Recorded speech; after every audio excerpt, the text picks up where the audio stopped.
Amém, amém. Bom dia, igreja. Graça e paz de Jesus a você, sua casa, sua família. Bem-vindo, bem-vinda. Você que nos visita e você que está em casa. Tem alguém em casa hoje ou não? Ainda não? Tem. Mas pode ser que tenha em outro dia que não seja hoje. Amém. As crianças, por favor, as crianças podem acompanhar a tia Márcia. Vamos orar pelas crianças? Vamos lá, criança, Nelise, pode ir. Vai lá. Estenda sua mão para nós orarmos pelas crianças. Deus, nosso Pai de amor e graça, muito obrigado pelas crianças em nosso meio. Te agradecemos porque o Senhor tem marcado a nossa igreja com o sinal do Teu reino, que são essas crianças aqui em nosso meio, Pai. Que elas cresçam de acordo com o Teu querer, aprendendo sobre o Senhor e se relacionando contigo, Pai, em nome de Jesus. Amém. Amém. Atos, capítulo 2. Atos, capítulo 2.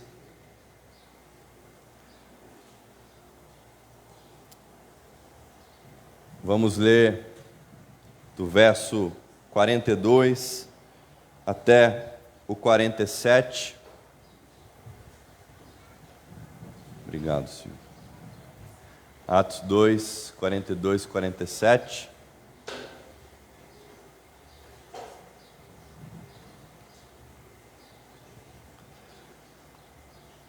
Amém?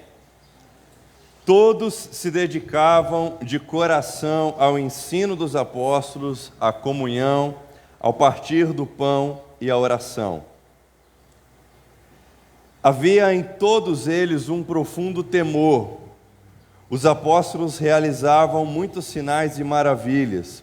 Os que criam se reuniam num só lugar e compartilhavam tudo que possuíam. Vendiam propriedades e bens e repartiam o dinheiro com os necessitados. Adoravam juntos no templo diariamente. Reuniam-se nos lares para comer e partir o pão com grande alegria e generosidade, sempre louvando a Deus e desfrutando a simpatia de todo o povo. E a cada dia o Senhor lhes acrescentava aqueles que iam sendo salvos. Deus, nosso Pai de amor e graça, obrigado pela Tua palavra, Senhor. Obrigado por tudo aquilo que nós já desfrutamos, aprendemos do Senhor nessa manhã. Obrigado pela alegria que tivemos ao nos reunir como igreja, como corpo, como família, Pai. A minha oração nessa manhã é para que o Senhor continue falando com todos e com cada um de nós, a partir dessa mensagem, através dessa mensagem também, assim como foi até agora, Pai.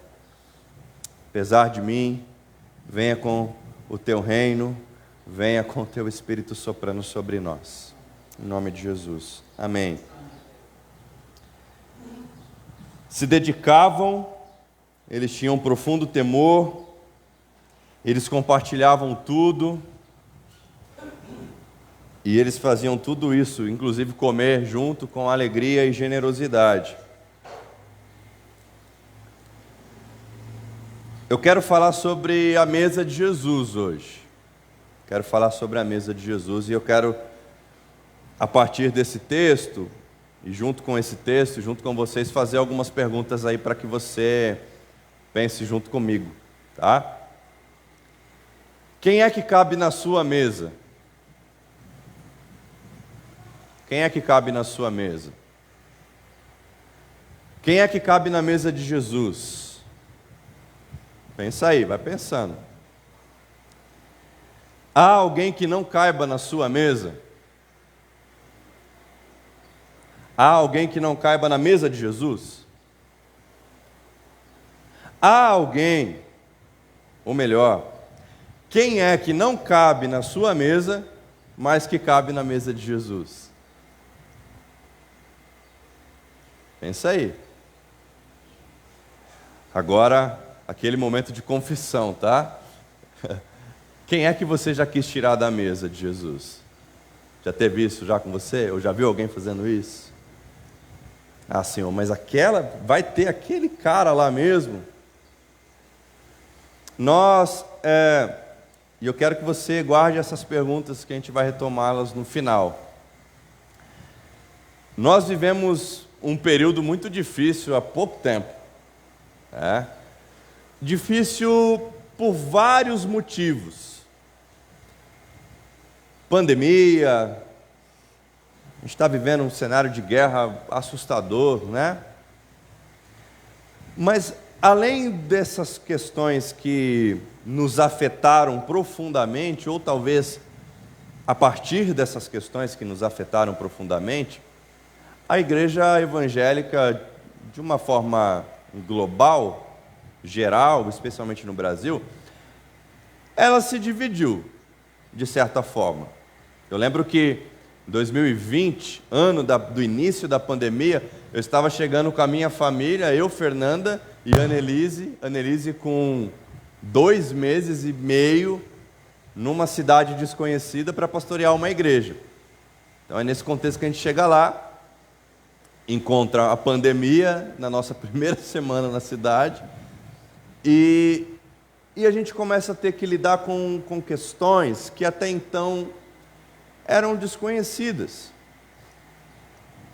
E as decisões que foram sendo tomadas e as posições que foram sendo anunciadas, não só por mim, mas por muitos pastores, levaram muita gente a decidir não estar mais nessa ou naquela igreja. É ou não é? Lembra disso? O pastor decidiu que não vai ter culto presencial. Pastor sem fé, não vou mais nessa igreja. Né? O pastor disse que os irmãos tinham que se vacinar. Onde já se viu o pastor falar isso? Não vou mais nessa igreja também. Ou o contrário, né? O pastor disse que não é para se vacinar. Onde já se viu? Não vou mais nessa igreja também. A gente começou a brigar. E aí, as nossas brigas, que eram mais dentro desse teor que o Cacau trouxe aqui, né? Porque o pentecostal diz que se não orar em línguas, não rolou ainda a parada toda com ele. O batista disse que não precisa orar em línguas, que está tudo certo. As nossas brigas eram nessa seara, né? Eu sou calvinista, o outro é arminiano, eu sou amilenista, o outro é pré-milenista. A gente brigava por essas coisas e a gente já achava que tinha problema demais, né? Mas aí vem uma eleição, aí vem uma pandemia, aí vem outra eleição, e calvinismo, ninguém nem lembra mais. A igreja se dividiu, ela se agrediu, ela se mutilou. E foi diante disso que as nossas mesas, elas foram se esvaziando. Tinha mais gente ao redor da nossa mesa. Aí você vai dizer, não, mas é claro, eu vou selecionando, eu percebi, o tempo me mostrou. Mas quem foi que disse que na nossa mesa só tem que ter aqueles que a gente gosta?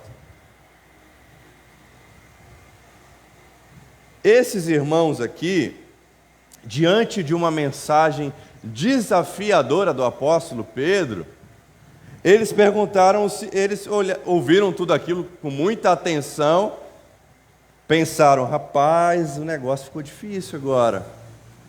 Pedro, me diz uma coisa, diante disso tudo que você falou aí, dura essa mensagem, hein, Pedro? Me fala aí, o que eu faço agora? Versículo 37 de Atos capítulo 2.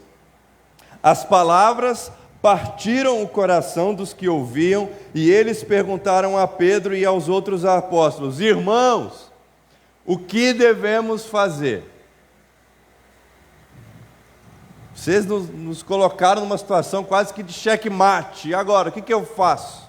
Como é que eu saio desse lugar aí que você me colocou com essa mensagem? E aí a resposta de Pedro foi, olha, é simples, moleza. Vocês devem se arrepender para o perdão dos seus pecados e vocês devem ser batizados em nome de Jesus. Outra coisa, vocês têm que tomar cuidado com essa geração perversa aí, essa geração está toda corrompida. Cuidado com essa gente. E aí surge uma nova igreja. 3.000 pessoas se convertem, 3.000 pessoas respondem a essa mensagem desafiadora do apóstolo Pedro, que você pode ler na sua casa, todo o capítulo 2 de Atos. Mas surge uma nova igreja, de gente que acabou de se converter. A NVT vai chamar essa igreja de a comunidade dos novos convertidos. E essa igreja, ela surge muito fortemente também em volta da mesa. Afinal, o texto diz que eles se dedicavam ao ensino, à comunhão, ao partir do pão e à oração. E você parte o pão é em volta da mesa mesmo, não é? A comunhão é em volta da mesa também. Aliás, o ministério de Jesus, eu gosto muito de pensar que o ministério de Jesus, ele se dá majoritariamente em 2 lugares: na rua e na mesa. Na rua, porque ele está caminhando com os discípulos, ele está ensinando, e a multidão está vindo atrás, e ele está parando para atender a multidão, está parando para ensinar essa multidão, mas é na mesa que o povo tem comunhão com ele, que ele parte o pão, que ele ensina.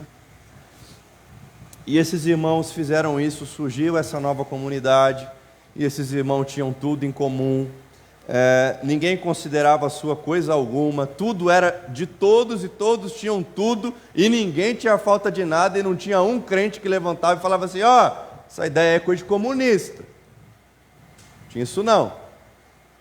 Todos tinham tudo em comum.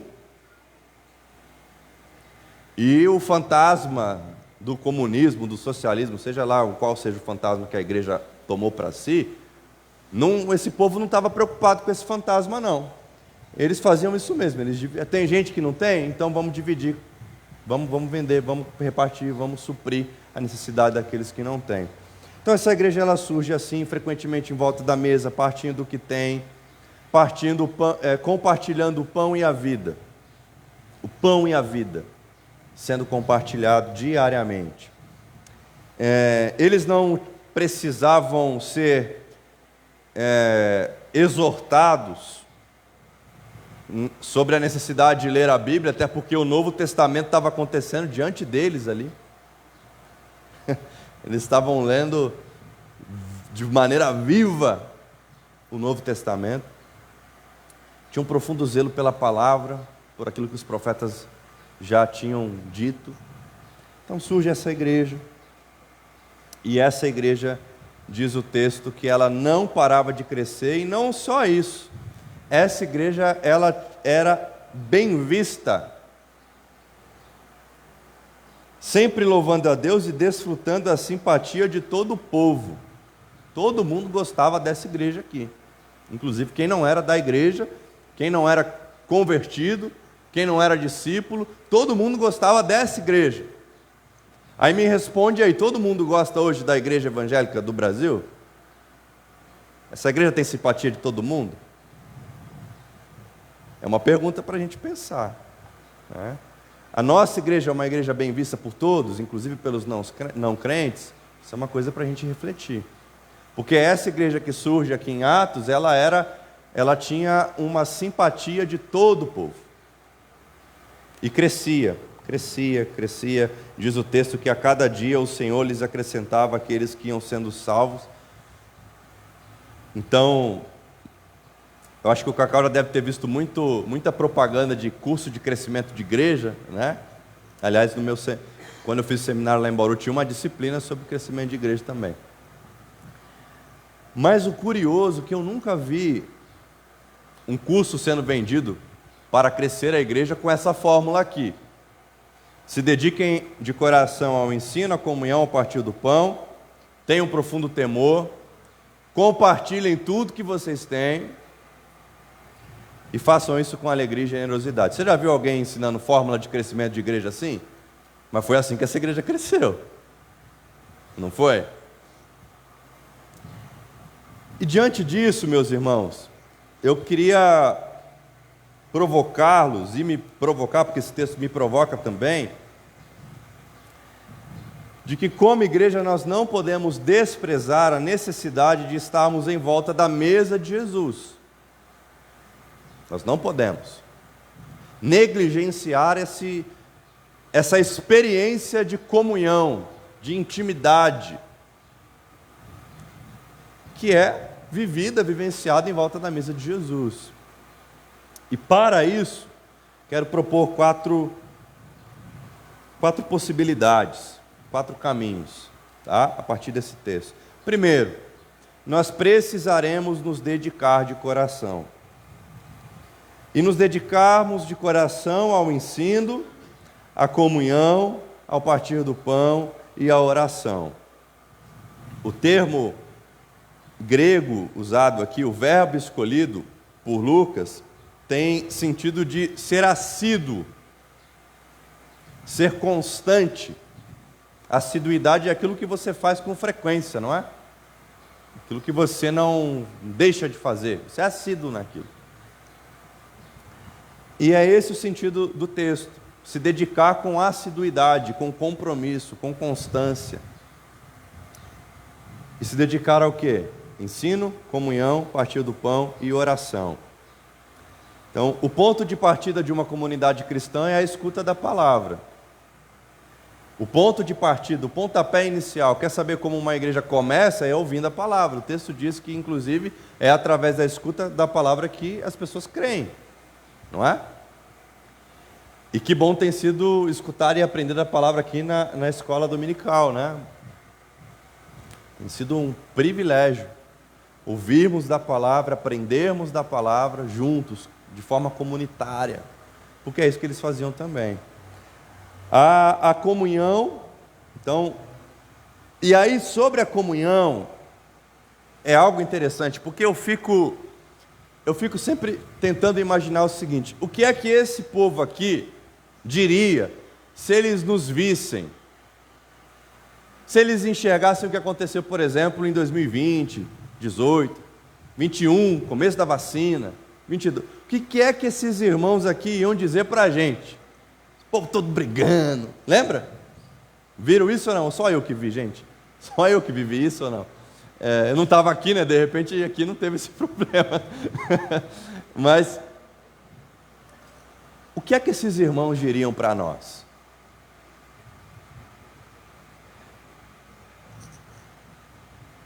É interessante porque, para esses irmãos, tudo que fugia da comunhão era considerado desnecessário e pequeno demais. O texto não está dizendo que eles concordavam com tudo, que eles pensavam em tudo igual, que eles torciam para o mesmo time, que eles votavam no mesmo candidato, que eles moravam na mesma... Sabe, o texto não está dizendo disso. Agora, tudo aquilo que não era a respeito de fortalecimento da comunhão, para esses irmãos, era deixado de lado. Era deixado de lado no sentido de que, olha, se eu preciso ignorar isso que penso, para fortalecer a comunhão que preciso ter contigo, ignorado está o que eu penso. Abandonado está o que eu penso, já que isso fragiliza a minha comunhão com você. Então eu fico imaginando o que esse povo diria para nós. Parem de brigar, porque o outro vai votar no X e você no Y, deixa ele votar lá, vota você lá também, cada um no seu, e vamos ter comunhão. Parem de brigar, se o cara quer tomar vacina e está todo mundo dizendo que precisa tomar, só você que não quer, deixa o cara tomar vacina e se salvar dessa maluquice que está rolando aí. Vamos ficar na comunhão? Para de brigar se você acha que o irmão está falando em línguas e não deve falar em línguas. Vamos ficar na comunhão? Para de brigar se você acha que o cara calvinista está errado, o arminiano está errado. Cara, eu fico imaginando esse povo aqui, vendo as nossas discussões. Eles tinham tudo em comum, eles dividiam a vida, eles partilhavam da comunhão profunda. Então, tudo que era fora de uma possibilidade de fortalecimento desse vínculo de comunhão, para eles era desnecessário. Então eles tinham a mesma fé, o mesmo projeto de vida. Que fé é essa? Fé em Jesus. Que projeto de vida devemos ter todos nós em comum? Sermos parecidos com Jesus. Você tem outro projeto de vida? Eu não tenho. Não tenho. O meu projeto de vida é esse, eu quero ser parecido com Jesus. E está difícil, cara, mas eu estou lá. Estou insistindo nisso. Porque todas as outras coisas, todas as outras esferas da minha vida, elas são tocadas por esse projeto de vida. Se eu sou alguém mais parecido com Jesus, eu trabalho melhor, eu me relaciono melhor com a minha esposa, com a minha filha, com as pessoas na rua, eu trato melhor o garçom. Então a gente fica buscando projeto, propósito de vida e tal, mas cara, está aqui, o seu propósito de vida é um só, seja parecido com Jesus.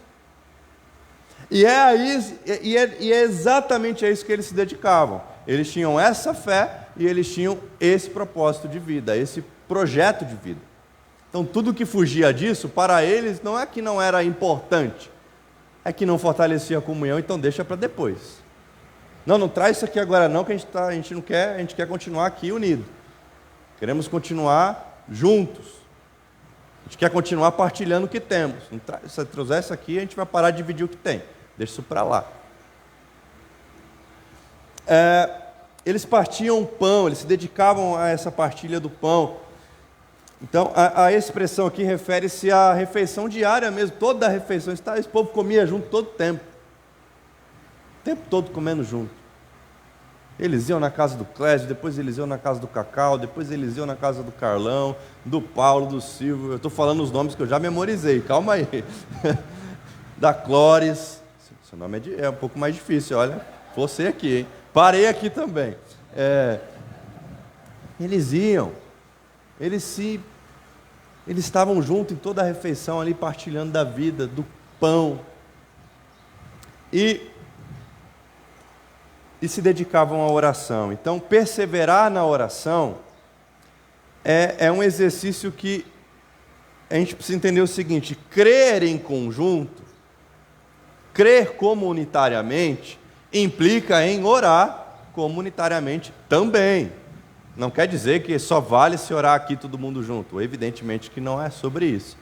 Mas que é de fundamental importância que o povo de Deus se reúna para orar. Ninguém discorda disso, eu imagino. Aliás, mais um adendo, né? Que bom tem sido participar das nossas reuniões de oração aqui. Eu via o Cacau sempre colocando no Twitter dele lá, né? Olha, vou às vezes para aqui, estou mal, às vezes impressionante como eu volto encorajado da reunião de quinta-feira. E tem sido essa a nossa experiência também em casa. Porque é esse exercício de estar junto, de orar junto, de entender o que é que está afetando o Silvio. Porque é ali que ele compartilha, é nessa mesa que ele está compartilhando a dor, a alegria. E aí eu passo a orar por ele, eu passo a conhecer as necessidades dele, e eu vou me relacionando, aprofundando a minha comunhão e orando de forma comunitariamente. Afinal, uma igreja cheia do Espírito, ela é perseverante na oração. A gente não estava falando sobre o Espírito Santo? Quer ser cheio do Espírito Santo? Ore mais. Ore mais. E esse partir do pão era interessante porque não ficava ninguém de fora. Não faltava pão. Você já viu em algum lugar aqui da Bíblia que faltou pão? Inclusive, quando não tinha pão, Deus tinha umas formas diferentes de fornecer pão. Uma delas é quando caía do céu, certo? Outra delas foi quando Jesus pega o pão de um menininho que estava lá e, cara, faz um festival da panificação ali. Não falta pão, ninguém fica de fora. Na mesa de Jesus não pode ter ninguém sem pão. E ninguém pode ser impedido de comer desse pão. Afinal, a mesa é de quem? Não é minha não, gente, é dele. A mesa é dele.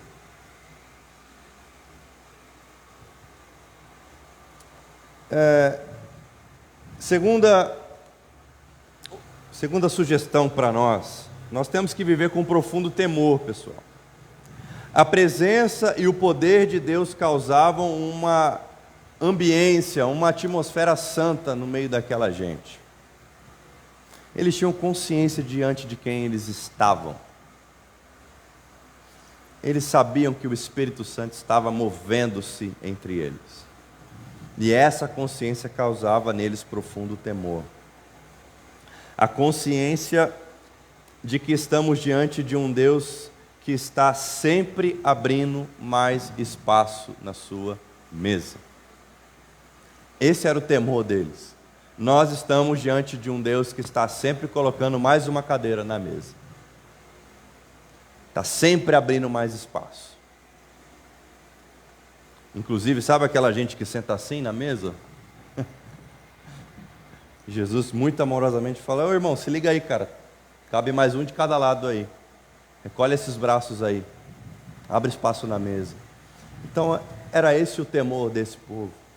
De reconhecer que eles amavam, serviam e estavam quebrantados diante de um Deus que estava abrindo mais espaço na mesa.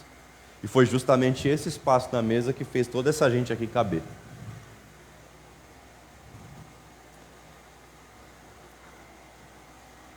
A responsabilidade e o compromisso de não tirar da mesa quem Jesus convidou para estar.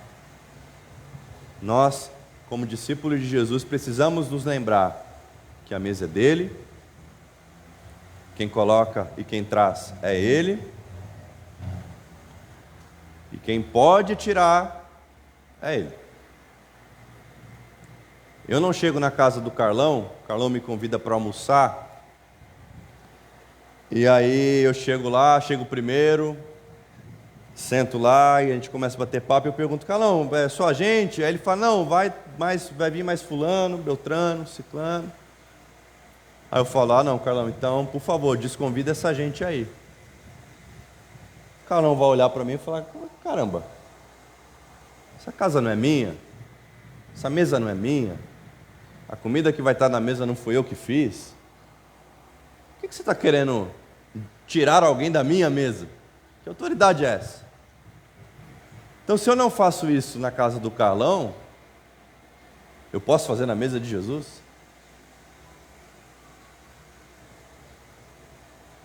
Fica a dica aí para o lance do almoço de domingo, tá? Aproveita aí.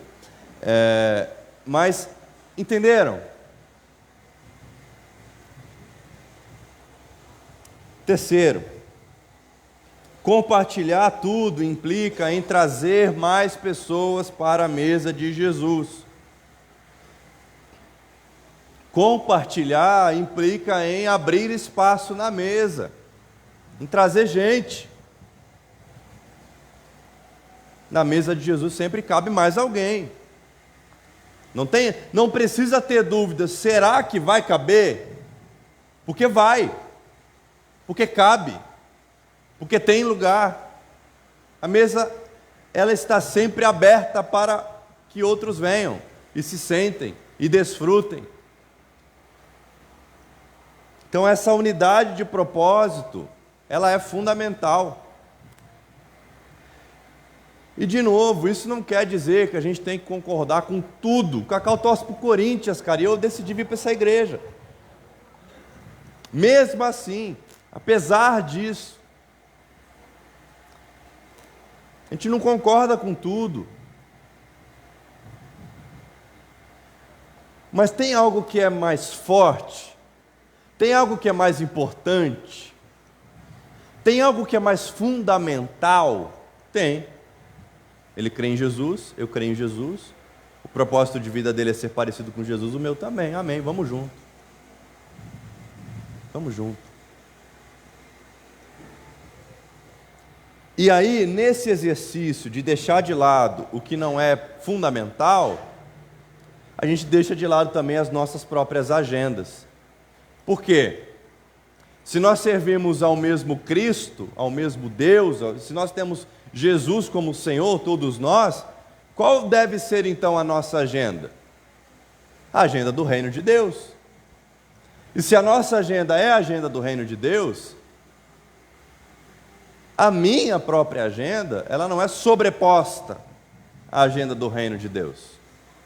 Eu não chego numa reunião e aí a agenda do reino de Deus é a seguinte: nós vamos fazer isso. Não, peraí. Mas a minha agenda não é essa não, a gente vai por aqui, ó. Não. Entenderam? É essa comunhão do que é mais fundamental, mais importante, mais essencial, do que é inegociável. Você consegue negociar a agenda do reino de Deus? O que é prioridade para Deus deixa de ser porque nesse momento não é para mim. Não concordo que vai ser feito desse jeito. Mas não é a agenda do reino? A gente não pode deixar de lado essas pequenas, os pormenores. Vamos cumprir a agenda do reino. E aí, essa turma aqui de Atos vendiam suas propriedades para suprir as necessidades dos mais pobres. Eles tratavam tudo como propriedade comum, que pertencia a todos do mesmo modo. Então, essa igreja, cheia do Espírito, crescente, viva, atuante, ela era uma igreja de pessoas que converteram o coração e o bolso. E não era só o bolso ao templo, era o bolso ao outro.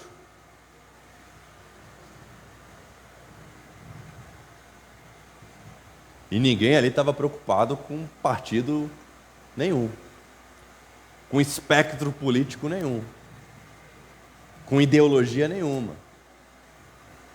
É isso que tem que fazer? Vamos fazer, bora lá.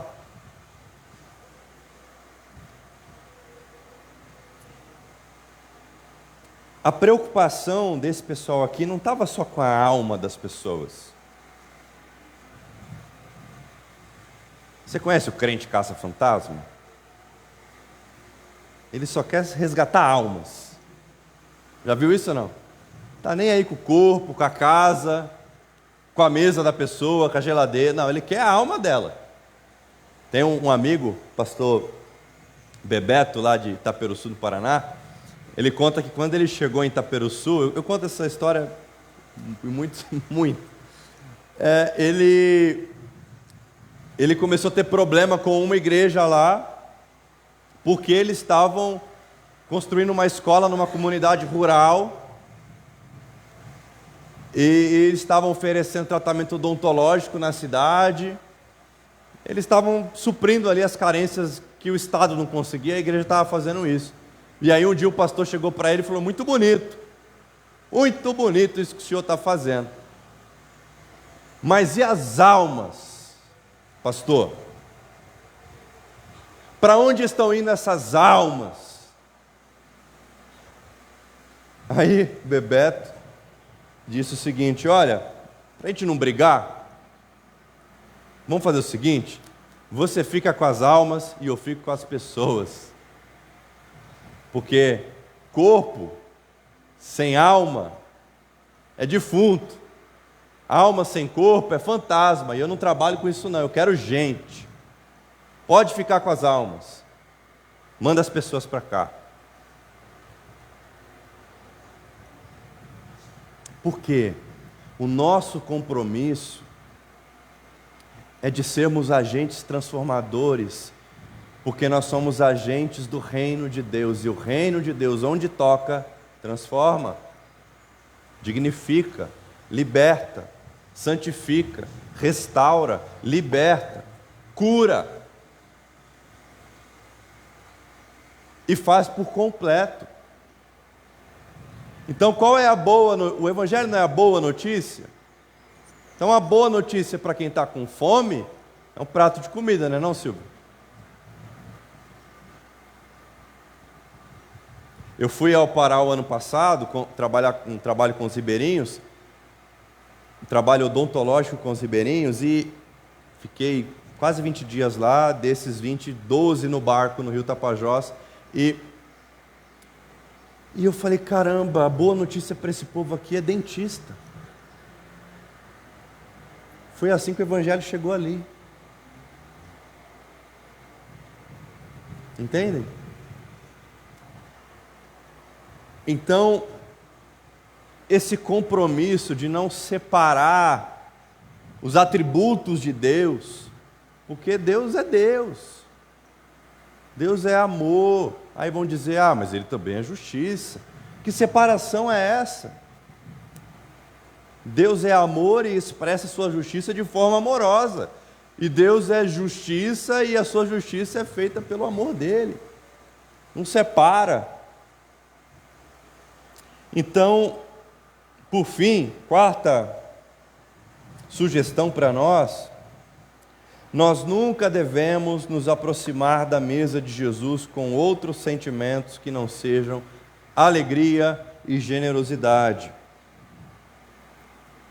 Adoravam juntos no templo diariamente, reuniam-se nos lares para comer e partir o pão com grande alegria e generosidade.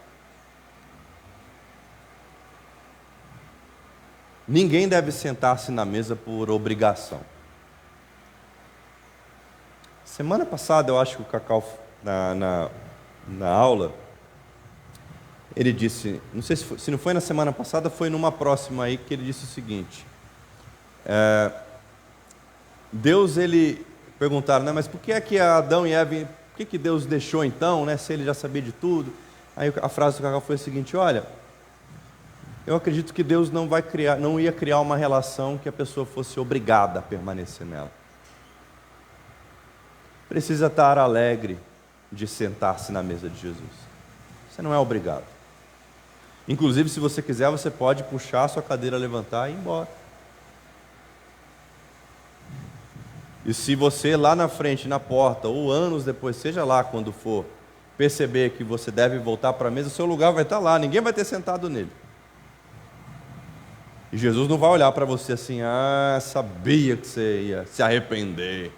Não, vem cá, pode vir, senta aí. Pão, suco, vinho. Vamos dividir a vida, a mesa, o pão. Precisa ter essa alegria. Essa alegria, essa generosidade eram as marcas daqueles cristãos, e até aqueles que rejeitavam a mensagem, ou que ainda não tinham tido essa experiência de conversão, eles olhavam com admiração e com fervor para aquela comunidade. É um privilégio estar na mesa de Jesus.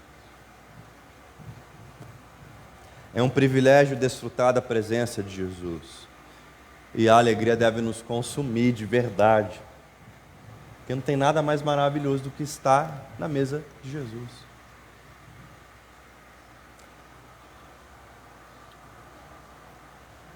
O entusiasmo emocional, ele se desfaz rapidamente, mas o Espírito Santo, ele cria algo permanente.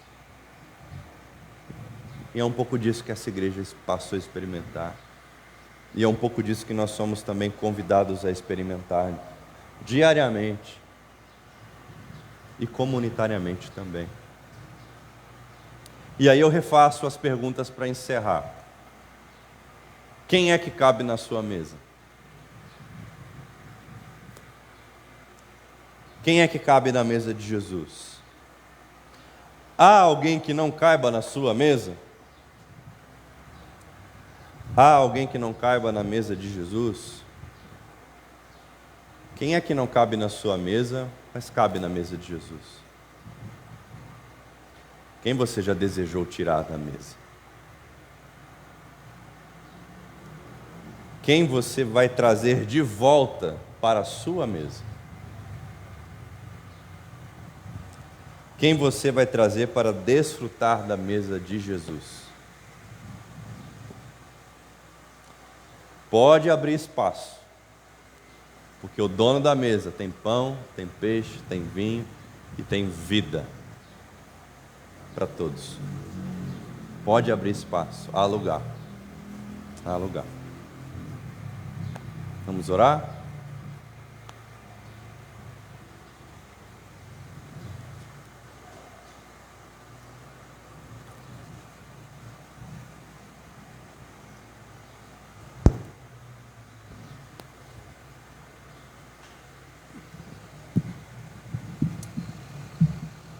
Senhor. Obrigado, Jesus. Espírito Santo.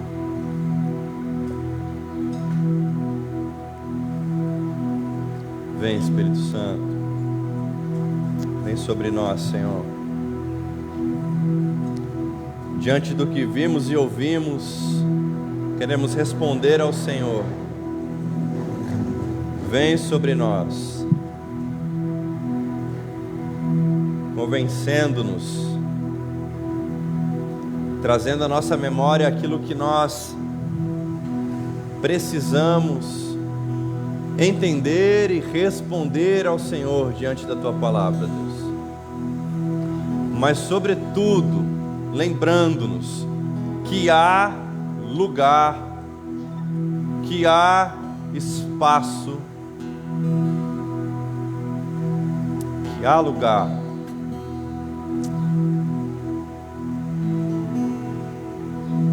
Fui convidado à mesa, larguei minhas defesas e vim reconhecer. Não mereci estar aqui. Comigo trouxe amigos, felizes ou feridos, gente que escutou esse chamado e aceitou. E é tão bom saber que há lugar aqui. A graça nos chamou pra mesa do Senhor.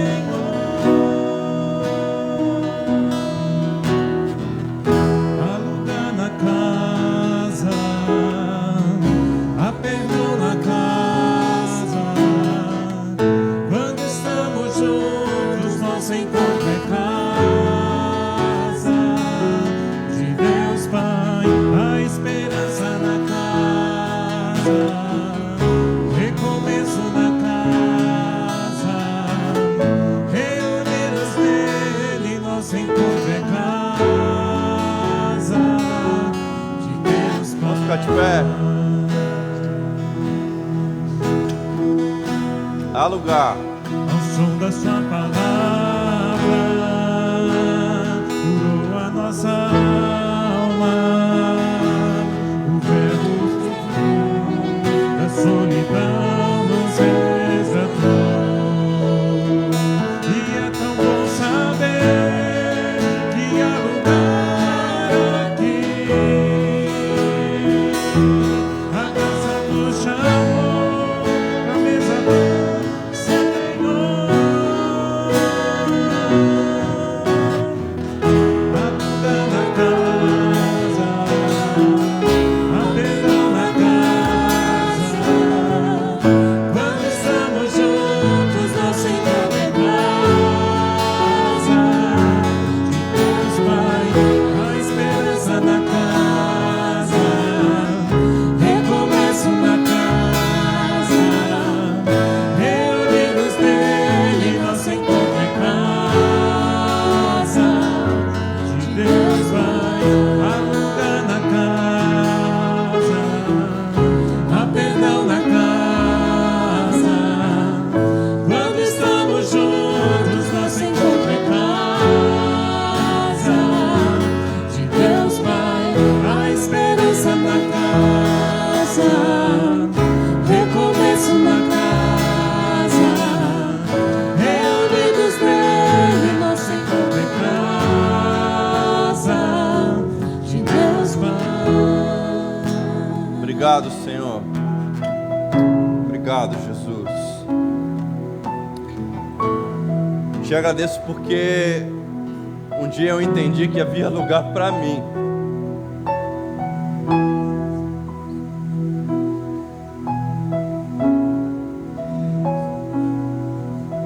E a partir desse dia, absolutamente tudo mudou.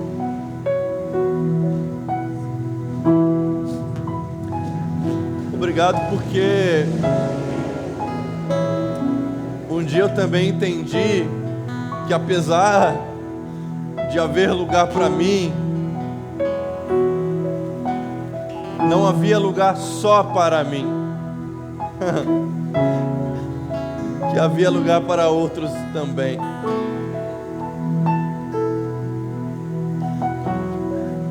Te agradeço porque constantemente nós temos visto o Senhor abrindo lugar e lugar e lugar e lugar para tantos e tantas que são preciosos para nós. Te agradeço porque o Senhor vai permanecer abrindo lugares nessa mesa, inclusive para aqueles que nós, por nós mesmos, talvez nem abriríamos esse lugar. Senhor, mas eu oro, eu te peço, Pai, que o Senhor nos encoraje a sermos aqueles que vão buscar mais cadeiras, aqueles que vão abrir espaço na mesa para todos e todas aqueles e aquelas que o Senhor estiver trazendo. A mesa é sua, o pão é seu, o vinho é seu, a vida é o Senhor quem nos dá. Ensina-nos, Deus,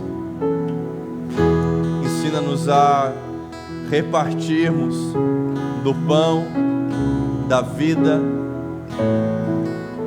ensina-nos a sermos servos amorosos, acolhedores, cada vez mais. Eu oro especialmente por a nossa comunidade, que tem sido para mim e para minha família uma comunidade amorosa e acolhedora. Eu oro para que todos e cada um de nós não negligenciemos essa responsabilidade, porque há mais lugar na mesa. Despede-nos em paz, Senhor, debaixo da Tua graça, debaixo da Tua proteção, envolvidos do Teu amor. Em nome de Jesus, amém. Venham todos os cansados, venham sobrecarregados, há lugar na casa, há lugar na casa. Venham todos os feridos, venham todos os perdidos, há lugar na casa, há lugar na casa. Venham todos os cansados, venham sobrecarregados, há lugar na casa, há lugar na casa. Venham todos os feridos, venham todos os perdidos,